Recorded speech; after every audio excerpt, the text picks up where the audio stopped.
Is Sarah Fillier the Caitlin Clark of the PWHL? All that and more on today's Women's Hockey Report, part of the Locked On Podcast Network. This is the Women's Hockey Report presented by Locked On NHL. Your weekly look at the world of women's hockey. From the PWHL to the international stage, it's the Women's Hockey Report on the Locked On Podcast Network. Your team every day. Hello, women's hockey fans. Welcome to the weekly Women's Hockey Report, part of the Locked On Podcast Network, where we bring you your favorite team every single day. My name is Erica L. Ayala, and I am here with my co-host, Rachel Donner from Locked On Flyers. I should also say I'm the host of Locked On Kraken, and we are so thrilled to finally have a show dedicated to women's hockey as part of the Locked On Podcast Network and hosted on the Locked On NHL channel. And we're going to get into the inaugural show. We're going to reintroduce ourselves for those who may not know. But first, I want to let you know that today's episode of the Women's Hockey Report is brought to you by our friends at FanDuel. Now, of course, you should know that you can keep the season going with big returns on FanDuel because new customers can place a $5 bet and you'll get started with $150 in bonus bets. Of course, if you win that first $5 bet. So visit FanDuel.com right now to get started. Now, Rachel, you and I, we're not new. We're true to this. We first met covering women's hockey or working in the National Women's Hockey League. That then led us to do some women's hockey talks along with Ann Kimmel during the 2020 Beijing Olympics. We did the women's hockey spotlight every other week alongside your Locked On NHL co-host Gil Martin. And now look at us now. We've got a show. It's so exciting. You know, this is a long time coming, and we're very excited to bring women's hockey coverage to the Locked On Podcast Network. Like Erica said, we've been at this for quite some time. You know, I was involved in the National Women's Hockey League for its inaugural season, and we've both covered women's hockey in the Olympics and other international formats, and as well as pro hockey. So we are very excited to talk about the PWHL. Absolutely. And on today's episode, we're going to talk about Sarah Fillier. And is she the biggest rookie in the PWHL? We're also going to talk about which teams are thriving and which teams are maybe struggling out of the gate. We're about 3 games in. We're going to give you a crash course on something called the Six Nations Tournament. And then also talk about these international breaks and is that sustainable for what the PWHL wants to do? Now, we gave you a little bit of an intro. As I mentioned, Rachel and I met covering the National Women's Hockey League and its inaugural season, as Rachel just outlined. I've also been on the broadcast of the NWHL, then turned into the Premier Hockey Federation, or the PHF, and I was the longest standing and longest tenured broadcaster for that league. And now we have the PWHL. So that's a little bit about us. You'll get to know us as we continue going on. But Rachel, I also want to give folks a little bit of what they can expect from our show, because this is a little bit of a different format than you might be used to, certainly on the Locked On NHL channel, but also throughout the Locked On Podcast Network. So Rachel, what are some of the takeaways or some of the bullet points that we want people to know right out the gate about our new show? Yeah, we are going to take the network's first in-depth look at women's hockey, and there's so many aspects to it, right? But we are going to focus on the professional game as well as the international game, and not as much on the college game until it's like leading up to the draft and all that moving forward. But I do think that there is a need and there is a crossover between what happens in the NHL and what happens in pro women's hockey. And those are some of the topics that we'll cover. Absolutely. And, again, this will live on the Locked On NHL channel, whether you are watching on YouTube, hi YouTubers, or you are listening on your favorite audio platform. We are going to release a new episode every Saturday. And similarly to what you are used to on some of our other Locked On NHL shows, like Locked On Flyers, where Rachel is a co host, or Locked On Kraken, where I am the host, you're going to get analysis, you're going to get the big news, you're even going to get interviews.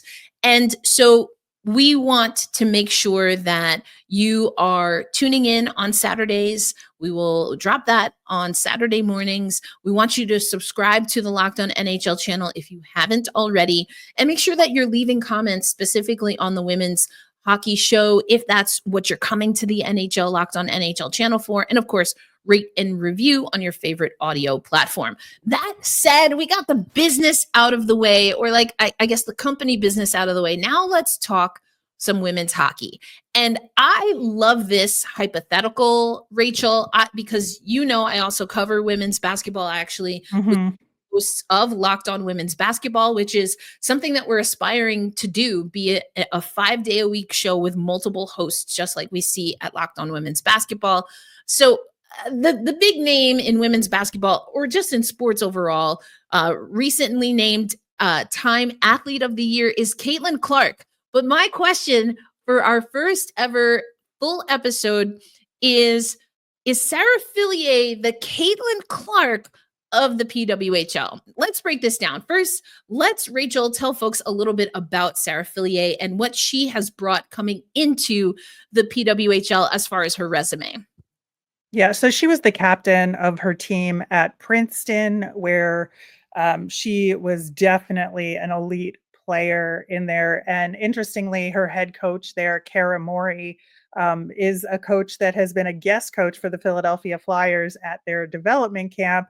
And so has spoken, at Flyers development camp specifically about Sarah Fillier and the fact that not only is she a generational player, right, and could be the best player in the game for many years to come, but that she is a sponge and she learns very well, and she has been that kind of player that knows where she is in her career and knows how to take that next step and knows how to be that elite level player in a way that many other players aren't able to make adjustments. And we can see that so far to some degree in her adjustment to the PWHL. Oh, absolutely. And we're certainly going to talk about that. But some similarities that she has to Caitlin Clark, I just want to bring out there. In case you don't know, Caitlin Clark went first overall to the Indiana Fever in the most recent WNBA draft, coming out of Iowa. I just happen to be wearing Iowa colors, but representing the Pittsburgh Pennies, which is a women's hockey team that dates back to the 70s, actually. Also, Sarah Fillier goes first overall to the New York Sirens. You talked about Princeton. I think similarly to Caitlin Clark, a lot of people wondering what Fillier's career especially could have looked like if COVID hadn't hit. And Princeton, a part of the Ivies, and so the Ivy League schools were very stringent and very final with their decision on how they proceeded with athletics. And so some of what you saw Coach Morey trying to put together at Princeton was quite honestly disrupted. Now, of course, we saw Sarah Fillier go on to be an Olympian. She won an Olympic gold medal at the Beijing 2022 Olympics, where you and I, again, were on the NHL show talking about women's hockey there. She has 3 gold medals at Women's Worlds and a silver, so 4 overall. It took a little while for her to sign that deal with the Sirens. Yeah. There was a lot of speculation, even though she did, the Sirens had exclusive rights to sign her because they drafted her. It took a little time. People also a little curious that it wasn't a longer contract, but she's there now. And Rachel, she's been making an impact. One of the players of the week most recently. And as much as we can talk about Fillier and what she's been able to do, I think also it's been the combination of Fillier playing with some other really great players that we also see at the international level. Right. And so one of her line mates is Alex Carpenter, who is in women's hockey a household name, and not because of who she's related to. She's done this on her own. On her own right, yeah. And she's an elite player. And Jessie Eldridge is the third member of that line. And in that first game against the Frost, Carpenter scored, Fillier had an assist twice in that game. Game 2 against Montreal, Carpenter goal, Fillier assist. And like the two of them have built this initial chemistry right from jump. And Yeah. I think that is going to go a long way, not only because Carpenter can be a mentor to Sarah Fillier in, developing this relationship, but also because Fillier is going to elevate everybody's game around her no matter what. Oh, for sure. We saw that at the Olympics. I mean, it was like the Sarahs just overtook all of Hockey Canada. Sarah Fillier, but then Right. also Sarah Nurse was the most outstanding player of that tournament. I mean, just we talked about that actually a little bit on our last spotlight. So if memory serves, or one of our spotlights, just how Sarah Nurse coming back from a pretty serious knee injury or lower body injury for sure, but I'm pretty sure it was a knee injury, and was able to make a big impact. But Fillier was right there making a huge impact as one of the younger players for that Hockey Canada team. So to see her linking up with Eldridge, as you mentioned, also Carpy, I love that you mentioned the leadership aspect, because Alex Carpenter was cut from before the Pyeongchang Olympics. And that was something that seemed to be really difficult. And, we can go into that on another episode, but I love the idea that Alex Carpenter now can be a mentor. She's a little beyond, I'd say, baby vet, but there's so many veterans in women's hockey that she's not quite Right. full veteran, like bronze does veteran status just yet, which I'm sure we'll get into on this show. But I think that's a good change for Alex Carpenter. So it's just been something that's been working for the Sirens. And we're definitely going to talk more about the New York Sirens and some of the other teams. Again, who's thriving right now and who's kind of struggling and stumbling out of the gate. And then, of course, get to some of that international play, because there is a women's international competition happening right now. But before we do that, and get into our second stanza, as I like to say, Rachel, let's actually hear from Sarah Fillier. So the PWHL hosted a virtual media event for reporters, and Sarah Fillier was one of the players that spoke. So here's what she had to say. I particularly think it's interesting to hear what she had to say about the gap and the long preseason, because that's something that I think we're going to talk about, Rachel, certainly throughout episodes to come, but later on today's episode.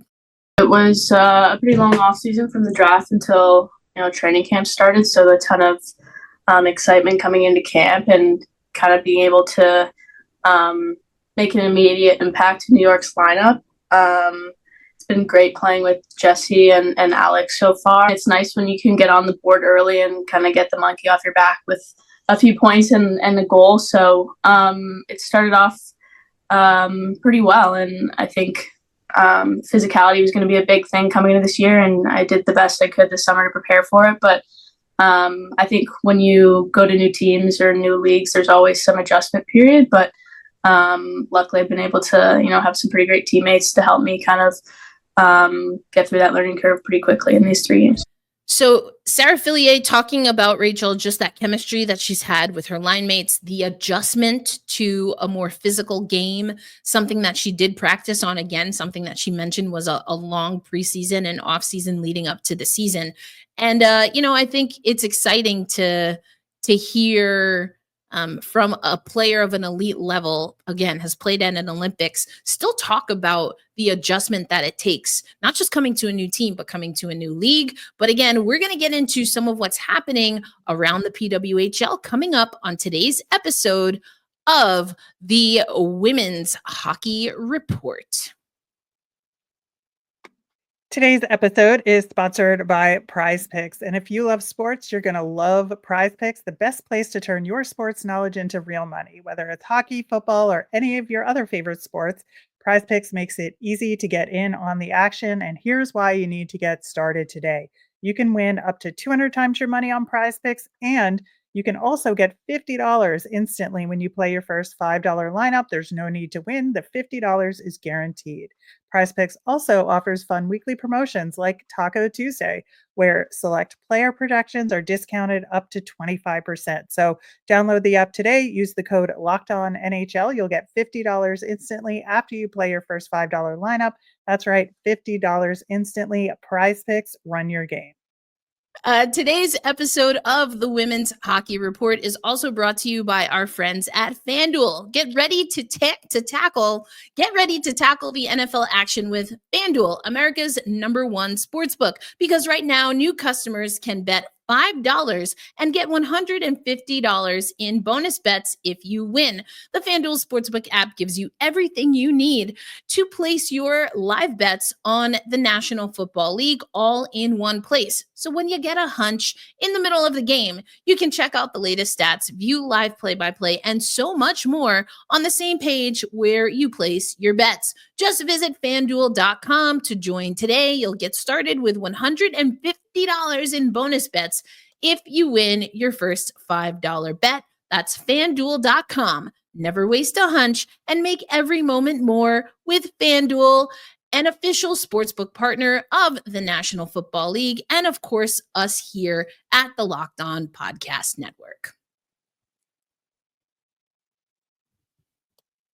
And thank you for joining us on the maiden voyage of the Women's Hockey Report. Erica L. Ayala alongside Rachel Donner. And we were able to hear a little bit from Sarah Fillier, of course, playing for the New York Sirens. We mentioned that she and Carpy actually one of the 3 stars. But Rachel, they're not the only players and even the only team that's worth taking a look at as the PWHL gets into action. Most teams played about 3 games. What are some other things and some other players that have caught your eye early in the PWHL season number 2? Yeah, so the Minnesota Frost, who are the defending champions from last year's season under the name PWHL Minnesota, they are leading the league right now after 3 games played, like you said, but they didn't have an easy start. They went off to a strong lead in their first game, and then New York came back to win that initial game, and so there's nobody in the league that has a perfect record after these first 3 games. I would say, at the other end, Boston is having trouble in their initial games. Of course, they still have won one of those games. And, early on last season, if we recall, Hillary Knight had trouble scoring off the bat. She's not having those troubles, but Boston as a team isn't as successful so far as they maybe could have been. And that's like the interesting aspect to me is that, we talked on the spotlight about who looks good on paper, but it doesn't matter once the games are played here.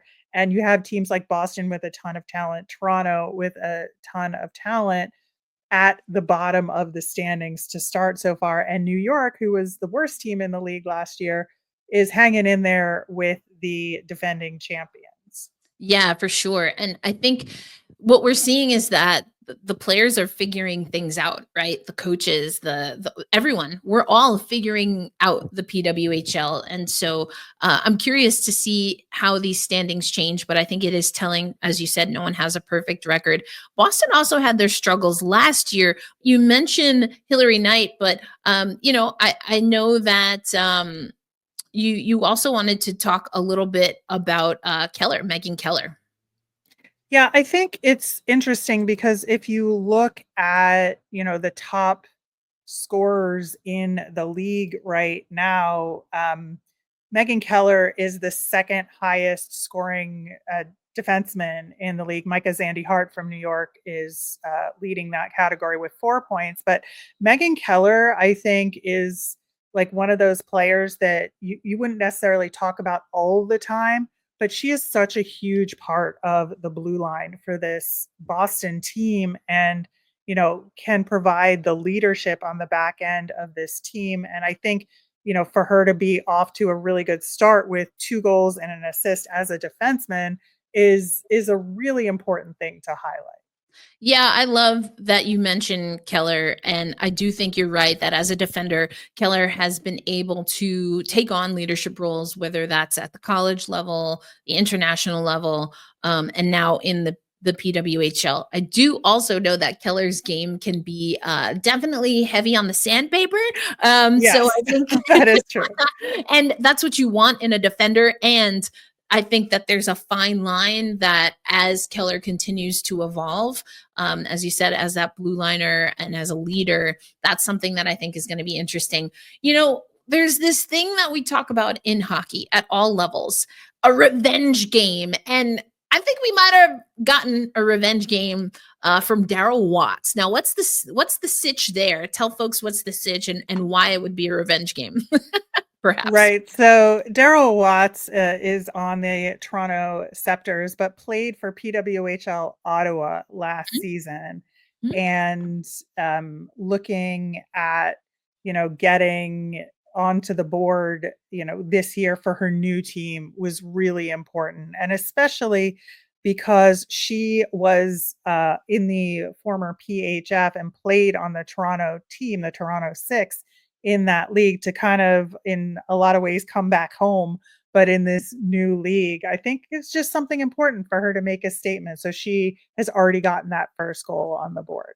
Yeah, for sure. And I think also, I don't know if it's a revenge game, but just like a revenge on everyone who doubted me. We did get an MPP Marie-Philippe Poulin goal. We already have one, but as much as we talk about MPP for Montreal, I think we also have to talk about MGM. And no, we are not talking about the movie company. We are talking about Michaela Grant Mentis.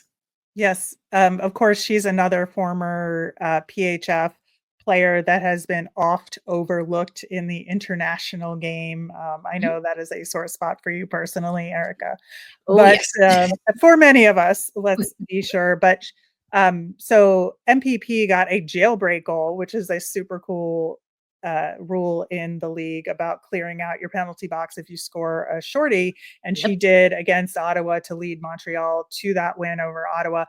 Michaela Grant Mentis scored the other goal in that game for Montreal. And I think like having those two on the same team is going to be a lot of fun. Oh, for sure. I love the fact that, there was a narrative that Michaela Grant Mentis maybe wasn't a good team player and not someone that was, as you alluded to, had the skill set ready for this league, but even maybe to really go beyond just a training camp for Hockey Canada. And now at the what a lot of people consider, right, the pinnacle of women's professional hockey in North America, is playing alongside the greatest.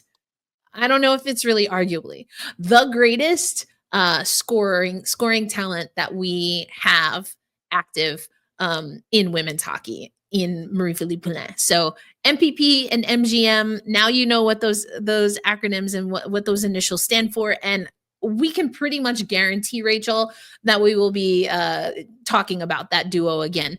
Another misconception, and there's actually a great article by Haley Salvian about players adjusting to the physicality, because you mentioned the jailbreak goal. There's also a few other rules that have changed, particularly when it comes to body contact, which has been poo-pooed and written out of women's hockey. Not to say that contact doesn't exist, it's just not legal.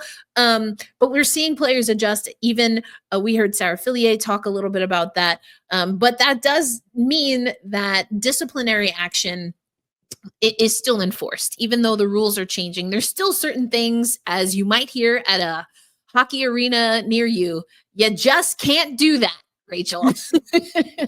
Yeah, so we already have a suspension in this early days of the season. Maggie Flaherty was suspended 2 games. She plays for the Minnesota Frost, and she checked Alina Mueller in the head, which you cannot do that in Can't do hockey, that. as we Can't- know.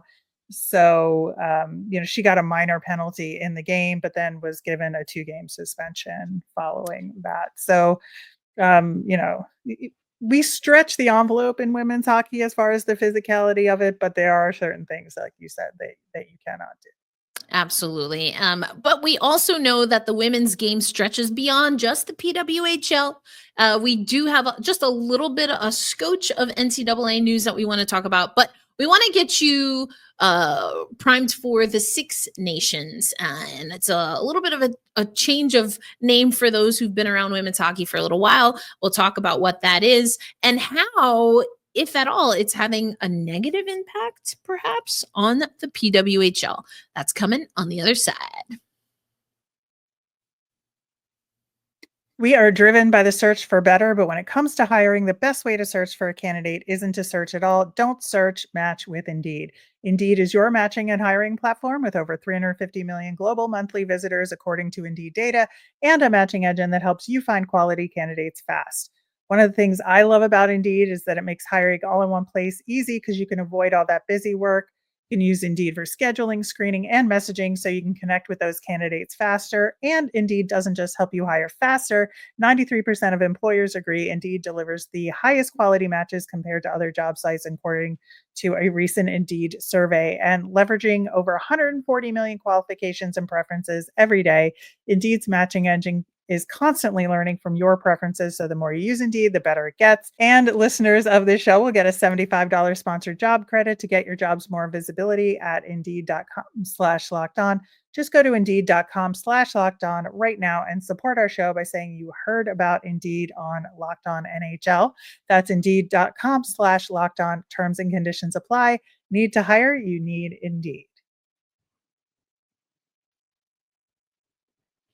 And thank you again. This is our first full 30-ish minute episode of the Women's Hockey Report, brought to you by the Locked On Podcast Network, living on Locked On NHL channel. Rachel Donner alongside me, Erica L. Ayala, and we're excited to be your hosts as we talk about this. And so again, as promised, we're going to talk about the international game. So Rachel, we want to talk a little bit about Six Nations. Now, we've seen the Four Nations Cup, and again, right around COVID and things of that nature, there was a Four Nations that got canceled. That then led to USA Hockey and Hockey Canada having a joint camp, which I don't think we've ever seen, certainly not before, and quite honestly since. The wild times, indeed. That was in Pittsburgh, actually. But now we have Six Nations, and things look a little bit different on how the roster is going, particularly for, again, the North American countries. Yeah, so the Europeans have been having this tournament for a while, right? And now for one of the weekends or weeks of this continuing series that was Four Nations with the Europeans, they have invited the United States and Canada to join them in these games. So December 11th through 15th, it's already begun in Finland, and USA and Canada is participating, but they're both sending rosters that are just college players. Yep. So it's not entirely their regular national squads, but there is some overlap in that Venn diagram for sure. Oh, for sure. I mean, you have Abby Murphy has been great. Tessa Janicki. We also know that Layla Edwards is a part of it, and John Wabolewski is the coach. Also, Molly Engstrom still coaching there. So what I like about this is that we are getting to see some young talent play together. And I alluded to this a little bit earlier that, it's a little top or veteran heavy still in women's hockey. And I think we're going to see that change eventually. And this is potentially something good, at least coming from the North American side of things. Now, when we continue to see, though, these breaks, because there is a PWHL, there's a little bit of a break. We've got about, I think it's like 8-9 days of a break between the last game that we saw and the next game that we will see for the PWHL. And, I think it's an interesting conversation to have that the season started January 1st in its inaugural season. It started late November, so coming out of the U.S. Thanksgiving break this season, and already in early December is having its first international break. We know there will be another international break for Women's Worlds in the spring. How does this impact what we're seeing in a league that's in its infancy, not even 2 complete seasons? Yeah, and that's where I see, there's a huge difference here where the international game right now takes precedence over the professional game in terms Yep. of the calendar. These international tournaments, whether it is, 4 Six Nations Cups, whether it's, Women's Worlds, like U18s, all of that is set.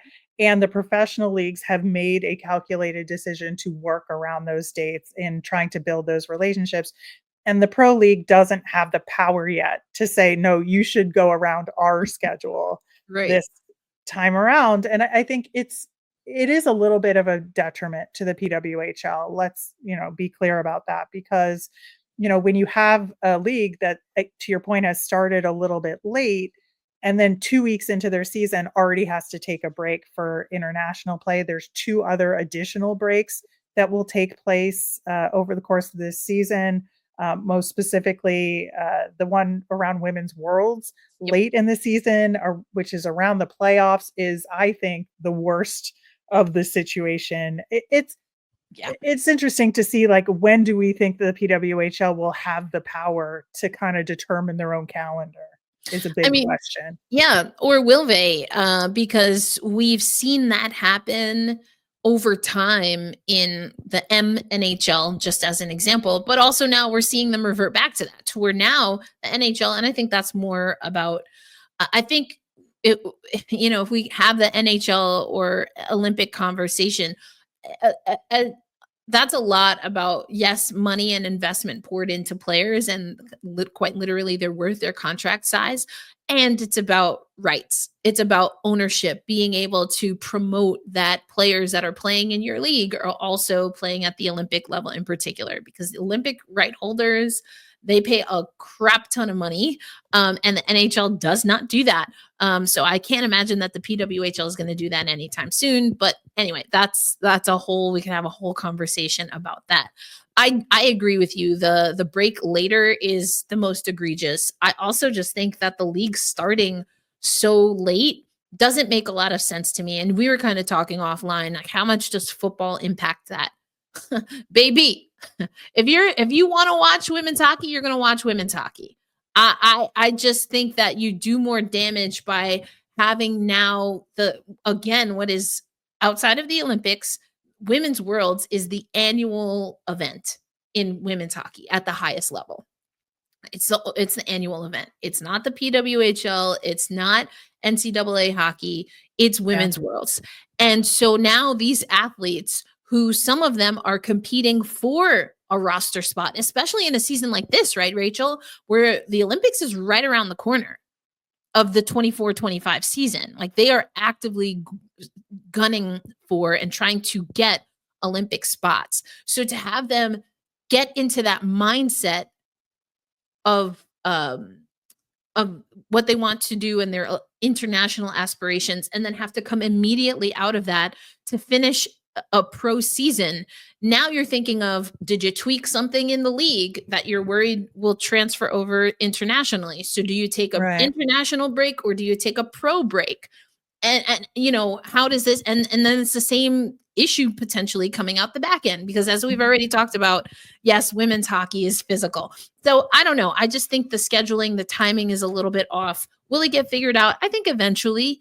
What that looks like, no idea. But it's definitely an interesting conversation to have. But one conversation that I think is interesting, and maybe it also goes into rights and things of that nature, is visibility.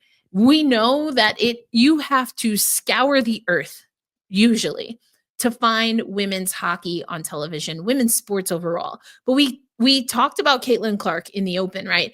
The tide is changing. The PWHL is a part of that movement, but it just seems like women's hockey is a few strides behind the rest of the Yeah. field. They have a lot of catching up to do.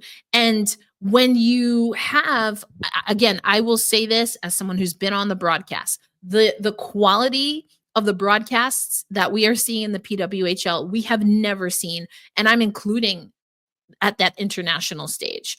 We're just getting great quality video. And Canadians can watch that on their national programming. So, the 3 markets in the US have regional partnerships. But if you are not in one of those regions in the United States, or you are outside of North America, we're still having an access issue, including that we have things changing already 3 games in, and where you can find games is already a little bit of an issue. Yeah, I think, it was a big surprise, to your point. In Canada, you could watch TSN or RDS, that's, you have your networks there. Although getting games between American teams, that's another story for Right. Canadians who may not be able to see those. So they have not been able to do the streaming, whether it's on YouTube or Twitch, which is the fine point here, is that the first weekend they were broadcasting the games for the non-Fleet or Sirens fans who can watch on their local sports channel on YouTube. And then suddenly week 2, it was a Twitch stream embed on their website, which makes you have to create an account on another thing if you wanted to participate in the chat, whereas people could participate in the chat over on YouTube very easily. It's apps that, they already have on their TV or their streaming devices. YouTube is very, very easy. It's a low lift. Twitch is a smaller platform that's niche gaming. And I know we had PHF, NWHL games on Twitch before, Yep. but it's a different ball game now. And to use Twitch just seems like a step backward. Right. And I think, honestly, gonna pull some receipts as someone who, again, has broadcasted on Twitch. I've done a lot of things, but some of the pushback for people who are now foundational to what we're seeing in the PWHL was that wasn't the quality that a truly professional women's hockey league deserved. And here we find ourselves doing that again. So it's something that's going to have to get figured out. I kind of talked about rights and licensing. We are in the wild west between streaming and cord cutting. It's gotten to the point where you're almost better just bundling with your internet and cable, and if you have a landline, because the prices are just outrageous. We've got, Disney is with Hulu, and I don't know who else is all together, all these apps now, and like the Gotham, streaming in New York. I don't know. It's just like a lot. You have to buy into so much right now. So it's not an easy solution. I think we can all understand and appreciate that. And we were promised that this league would be the most professional. Like you said, it seems like a step back. And also just, I don't know how you don't have a national carrier in the United States. Because we know this from the MNHL. Yes, hockey is Canada's game. We get that. We love that. We love that for y'all. And the US drives the market. At least that's how it is on the men's side. And I don't think you can ignore the women's hockey market any longer on the US side, even though we've been deprived, Rachel. When we watch the Olympics, when we watch Worlds, we're getting a Canadian feed on NHL Network if we're lucky. So this is a bigger issue, obviously. Not that either one of us have an opinion on it. Obviously not. We didn't just go on a mini rant, but something that we're going to talk about. But this is our first episode. We want to hear from you. Let us know what you liked. We have so many ideas that we're going to be tossing out. So again, subscribe to the Locked On NHL channel, rate and review.